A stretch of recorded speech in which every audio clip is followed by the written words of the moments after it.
Lo que dice la Corte es que ningún compromiso asumido en la comunidad internacional puede modificar disposiciones de la Constitución. Tenemos la posibilidad de conversar con Javier Álvarez. Él es profesor en la Facultad de Derecho de la UBA, da la materia de delitos contra la integridad sexual, y ayer la Corte Suprema de Justicia de la Nación, en un fallo que no tuvo la repercusión que nos parece debería haber tenido, por lo menos para que esté en el debate público, en una causa donde un sacerdote había sido condenado por delitos de abuso a menores, fue absuelto por generar que los delitos sexuales pueden prescribir en el tiempo, y eso fue lo que falló la Corte. Para entender de qué se trata, nos atiende Javier. Buenas tardes, acá Leonardo Rodríguez te saluda desde Ramos Mejía. Hola Leonardo, ¿cómo estás? Un gusto, un placer saludarte. Gracias por atendernos, Javier. Contanos qué estás viendo en este fallo de la Corte. Bueno, mira, te cuento. Básicamente lo que hizo la Corte fue adoptar un criterio para resolver no solamente el caso de Hilarrás, que de este sacerdote, como bien vos estabas contando, de Entre Ríos, que había sido condenado por abusos sexuales que se habían cometido, digamos, hace muchos años atrás, y que recién habían sido denunciados como 20 años después, cuando ya las víctimas eran adultas y podían contar exactamente qué fue lo que había ocurrido. La Corte finalmente, después de un largo recorrido que tuvo ese proceso, terminó diciendo que la causa estaba prescripta.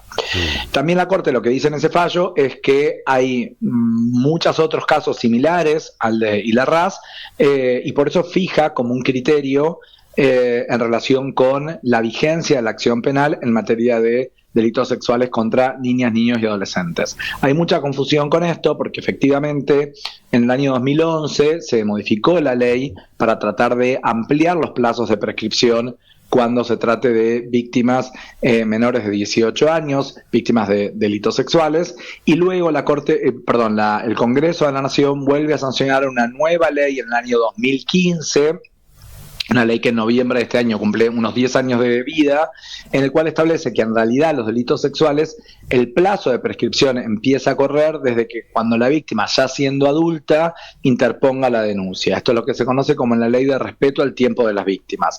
Lo que pasa es que la discusión que había quedado pendiente era, bueno, ¿qué ocurría con aquellas personas que habían sufrido hechos de violencia sexual antes de que entrara en vigencia esta nueva reforma del año 2015?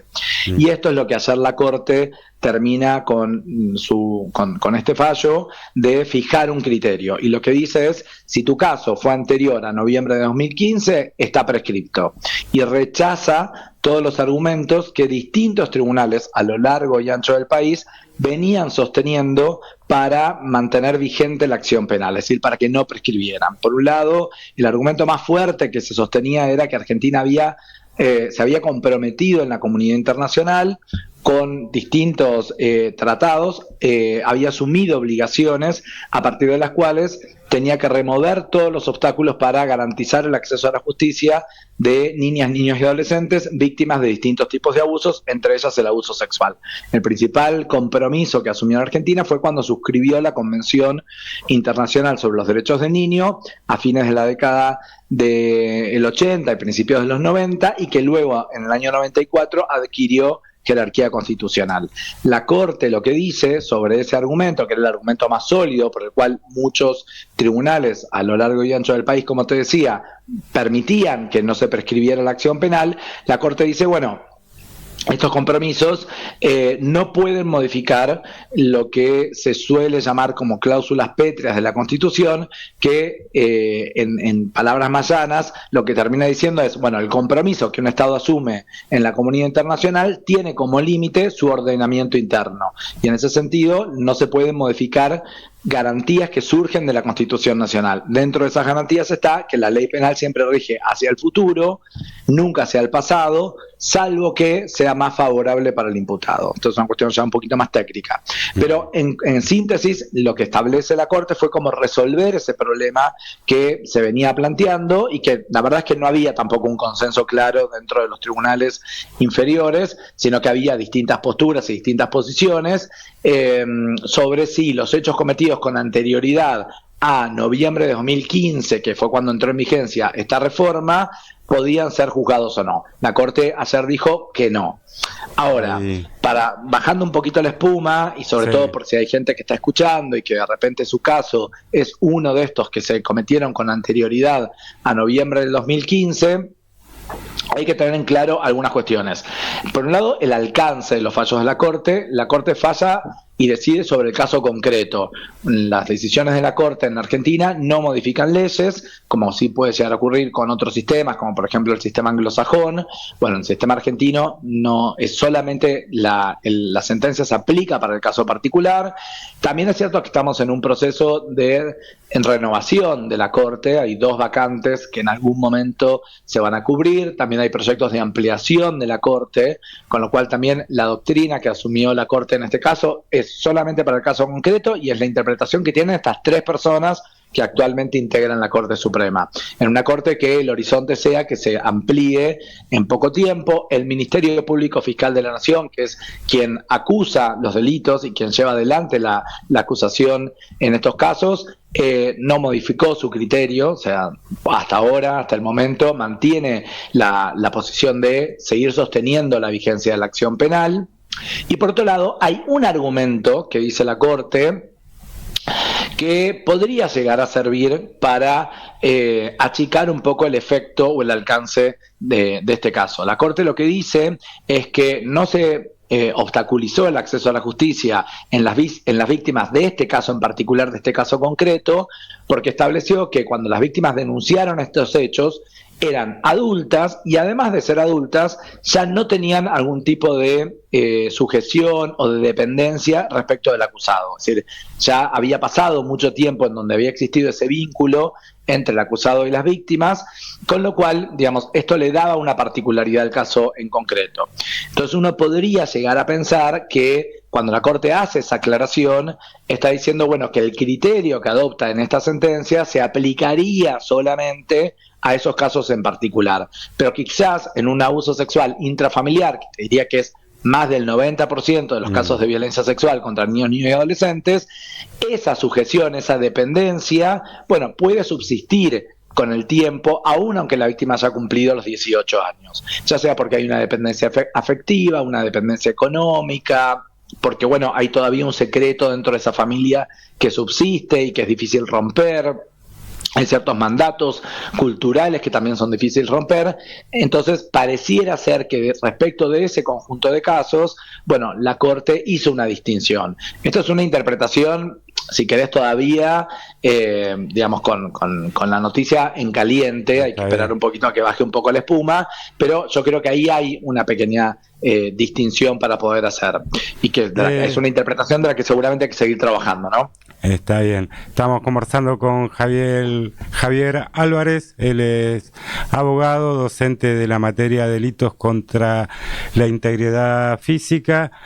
¿Qué opinión sexual, contra la integridad sexual. Ahí va. ¿Vos qué opinión tenés? Porque mientras te escuchaba, yo entiendo por ahí un poco que las leyes penales están pensadas para delitos más bien contra la propiedad, también, pero en este caso, que sea contra menores, delitos sexuales, ¿no debería tener un tratamiento particular como lo tienen otros delitos? Bueno, lo tiene, el tratamiento particular lo tiene, esto quiero que quede bien claro, digamos. Pero en este caso, que eran menores, la ley está bien, es moderna, es de esto de ponerle un límite temporal, ¿no? También pensando en lo que lleva denunciar un delito ocurrido hace mucho tiempo. Exacto. Todo esto que estás diciendo, la Argentina lo entendió así y cambió la ley en el 2015. O sea que desde el 2015 en adelante digamos, se respeta el tiempo de la víctima para poder denunciar este hecho, ¿no? Que, digamos, el plazo de prescripción empieza a contar desde que la persona ya cumplió los 18 años, y no solamente que cumplió los 18 años, sino que decide hacer la denuncia. Puede hacer la denuncia a los 30, a los 40, a los 50, a los 60, y a partir de ese momento empieza a correr el plazo de prescripción. La discusión en el caso particular es qué pasa con las víctimas anteriores a esta reforma, cuando en Argentina no existía esto. O sea, esto recién cambia en el año 2015. Por supuesto que hay, como bien vos decís, son delitos graves, son delitos aberrantes, son delitos que se cometen contra un grupo en especiales condiciones de vulnerabilidad, como son las niñas, niños y adolescentes, y eso merece un tratamiento especial y merece un tratamiento particular. De hecho, que por esa razón muchos tribunales acudían a los compromisos internacionales. Esto ahora la Corte, digamos, lo bloquea, o sea, no permite ese desarrollo, por lo menos en ese caso, en estos casos.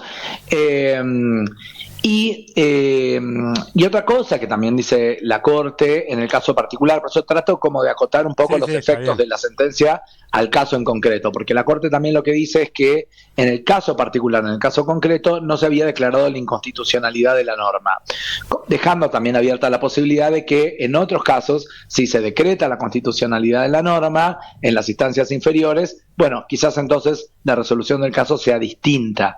Y ya hay algunas sentencias en ese sentido. O sea, hay algunas sentencias, como por ejemplo en la provincia de Córdoba, que lo que resolvieron fue decretar la inconstitucionalidad de esas disposiciones que acotaban los tiempos de la prescripción de la acción penal, en el sentido este que vos decís. Bueno, son delitos que afectan a un grupo en especiales condiciones de vulnerabilidad, que hay que respetar el tiempo para poder denunciar estos hechos, y que al momento en donde todavía no se había hecho la reforma, bueno, por los compromisos internacionales, esas disposiciones eran contrarias a la Constitución Nacional. Bueno, eso es un argumento que la Corte, en este caso en particular, no lo cierra, porque insiste con que en el caso concreto de Aguilar Raz no se había decretado la inconstitucionalidad de la norma. Por eso digo, hay algunas cuestiones que son interesantes para seguir pensando y seguir trabajando para moderar un poco el impacto de este caso, que realmente fue recibido, sobre todo para quienes trabajan y trabajamos en los derechos de las niñas, niños y adolescentes, con mucha sorpresa en realidad. Por la fuerte impronta que tiene la postura de la Corte en estos casos y el impacto que tiene para, como bien vos decís, un conjunto de víctimas en especiales condiciones de vulnerabilidad, como suele ser la infancia. Sí, la verdad que es preocupante por el mensaje, más allá de... Es preocupante por el mensaje, exactamente, porque bueno, se había empezado como a construir una posibilidad. También estaba, bueno, la cuestión de los juicios por la verdad, que es esta posibilidad de decir, bueno, aunque el hecho esté prescripto, bueno, existe todavía o subsiste la posibilidad de que exista un procedimiento judicial que sirva como una fuente de reparación a aquellas víctimas que no pudieron denunciar los hechos mientras que la acción penal estaba vigente. La Corte en esta sentencia no dice nada respecto de esos juicios por la verdad, que también era algo que se esperaba, que en algún momento la Corte los validara. Bueno, la Corte no hace referencia en esta sentencia a eso. Así que sí, digamos, ha dejado como mucha preocupación abierta. Yo trato de ser positivo en ese sentido e ir pensando en soluciones alternativas para superar y sobre todo para tratar de transmitir cierta tranquilidad a aquellas personas que tuvieron que atravesar una situación de victimización sexual. Pero bueno, obviamente no desconozco que genera preocupación esta decisión.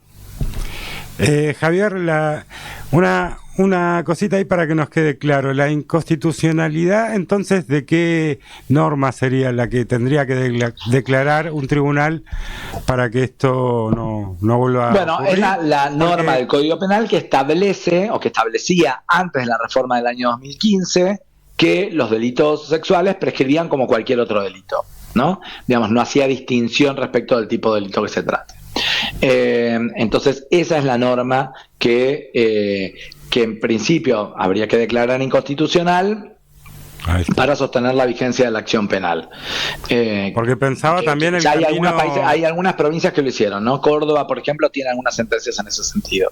Y el camino de la derogación de esa norma vía legislativa también podría ser una herramienta para... No, es que eso ya se hizo en el 2015. Eso ya está vigente eso. Eso ya se derogó y se cambió.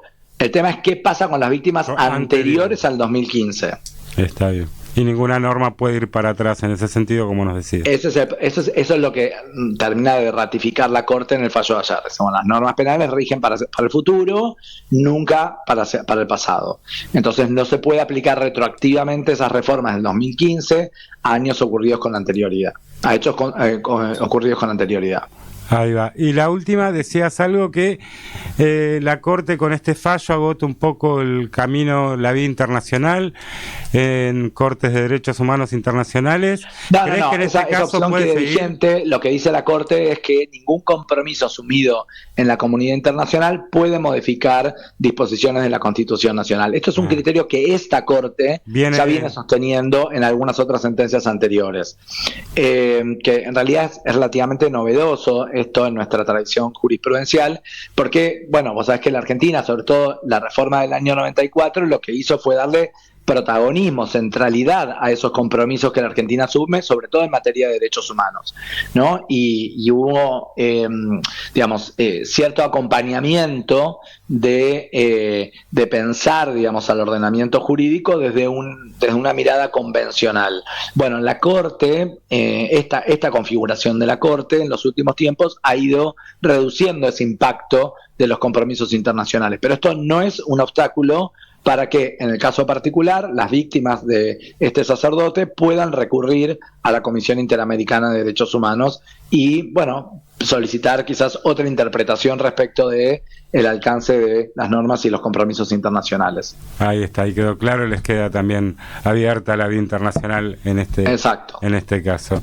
Javier, te agradecemos por este rato, sabemos que tenés que entrar a dar clases, así que ahí disculpa a los alumnos.